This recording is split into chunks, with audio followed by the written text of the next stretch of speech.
Now back to our 2024 NHL draft rankings, and coming in at number 15, we're going to the Allsvenskan for Michael Brandsegg-Nygard, one of the older players in the draft, and Pilsy, to say he plays a mature game would be an understatement.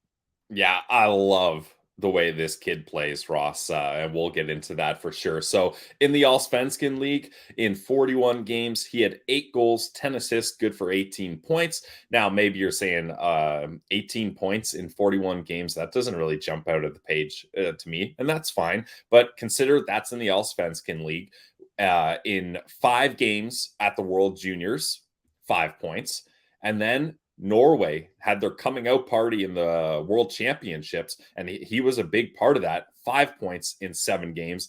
And then you continue to look at how he does up against his peers. In the J20 League in Sweden, he had 12 points in 7 games. And he also had 10 points in 12 qualification games. And it looks like he is going to play in the SHL next season. So the progression for Michael Brandsegg-Nygard is there, and you can already see that amongst his peers, he does very well. And this is a player that has projectable skills that is going to allow him to play in a men's league like the SHL next season. And he's the type of guy, I don't think he ever sees the AHL. He'll stay in Europe until he's ready to play in the National Hockey League. He's been 18 since the start of the season. He's an October birthday, and really in a range where it's so all over the place. Like you look at Cole Eiserman, the highs and lows of what scouts are saying about him. It's almost the way that his game is too, the way that his rankings are. They're so steady across the board. Brandsegg-Nygard comes in at number 14 at the highest of our 7 scouts and 20 at the lowest. That's less variance. Tight range. That's less variance than there are scouts. 6 slots, 7 picks. So very impressive for the 6'1", 207-pound right shot right winger. The production, sure, it doesn't jump out at the pro level, but the way he played night in and night out, the consistency is what is impressing scouts. And I think that you can't talk about Brandsegg-Nygard without talking about him being a perfect complementary piece in a top 6 if he hits. He's not going to be the guy that has the puck on his stick all night, but he is going to be the guy that digs it out of the corner, gets in hard on the forecheck. You know, as I read more and more, and we've used this player comparable a few times over the course of the last number of years, but I see a little bit of Patrick Hornqvist in him. Now, maybe a little bit faster than Hornqvist, but so good in tight areas, wherever it is around the ice. And whenever he doesn't have the puck, he wants it back for his teammates. And I think that you're going to see teams fall in love with him, maybe even so much they take him in that 12 to 14 range, but he's not going to be sitting on his chair with his family for too long in that night. I think he's going to be off the board at the earlier part of this 14 to 20 range. Yeah, Ross, I thought you were going to go with Nick Paul as the player comparable here because Nick Paul does it all. Well, Michael Brandsegg-Nygard does it all. Doesn't have the same ring to it, but he certainly does. And I think when you start talking about jack of all trades players, usually that has a negative connotation. You know, he's kind of vanilla. What does he really do good? Not with Brandsegg-Nygard here. Like, there's no holes in his game. He does everything a bit above average, I would say. And he has one defining attribute. It's his motor.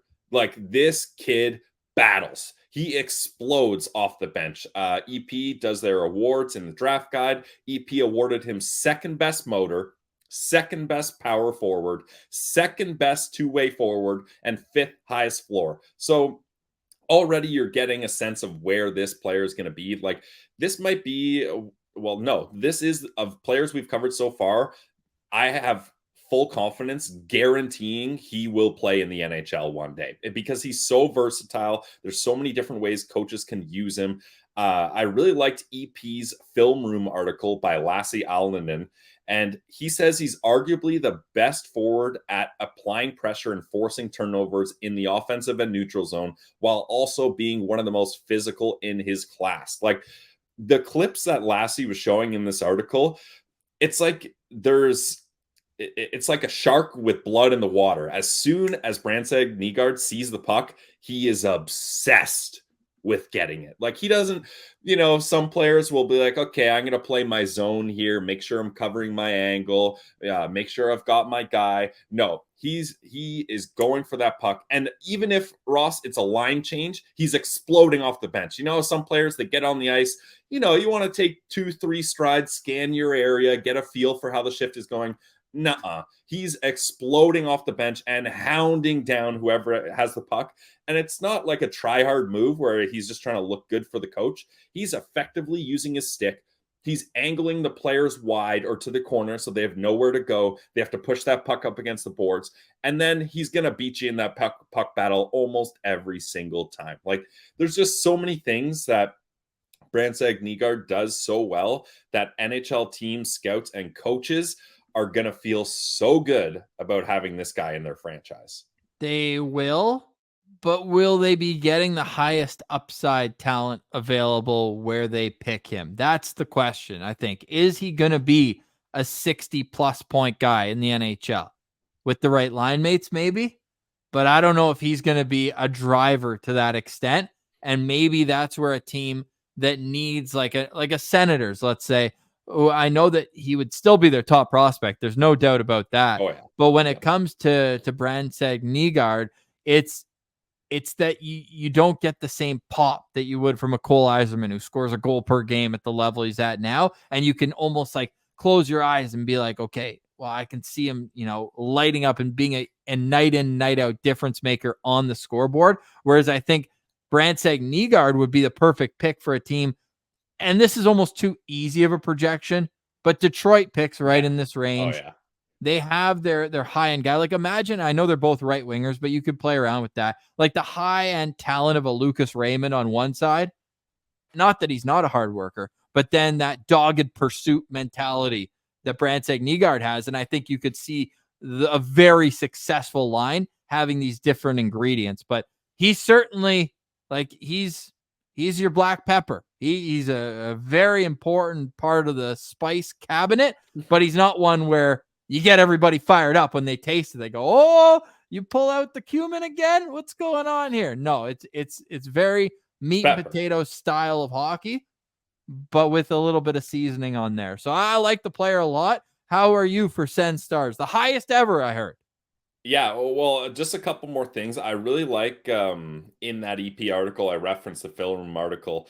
Alanin mentions that he's more of a facilitator than playmaker. So what he does is he keeps things going. Is he going to do that backhand sauce pass, backdoor tap in right on the tape of Sniper? No, but he's going to make sure he's always keeping things going and keeping the pace and moving that puck in safe, simple, responsible ways. So I think, like you mentioned, Ross, get him on a line with a playmaker and a sniper, and Brandsegg-Nygard's going to have 40 secondary assists. Like I kind of like Zach Hyman, right? Like, you get Zach Hyman with an Austin Matthews or a Connor McDavid, he's going to have a lot of success. Now, he's probably not going to score the goals that Hyman does, but I really like this player. Like, I put Ross back check, forecheck, paycheck. That's the Michael Brandsegg-Nygard story. He's going to be able to do that consistently for teams.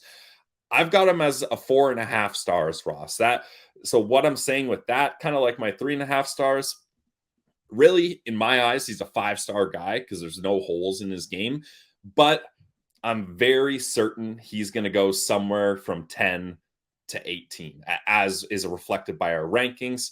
So it doesn't necessarily make the sense for the Sens to pick him. Like, I would not pick him with 7th overall. You're leaving a lot of upside talent potential on the table. So that's not what I would do. However, if the Sens did find themselves trading back into the draft somewhere in the teens and they say, hey, we just want a projectable player that can play in the NHL, you could make this pick, sit back, relax, and you're like, we got an NHLer.